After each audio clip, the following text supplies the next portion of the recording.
Isang araw, nagmamaneho sa kuba,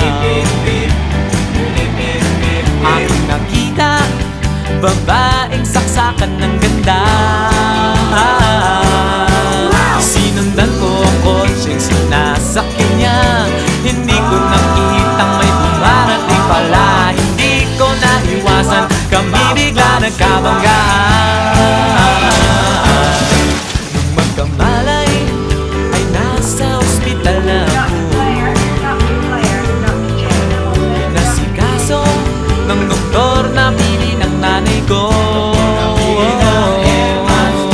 Biglang-bigla na lang ang nurse nandyan na, at para kong nakitang anghel sa ganda.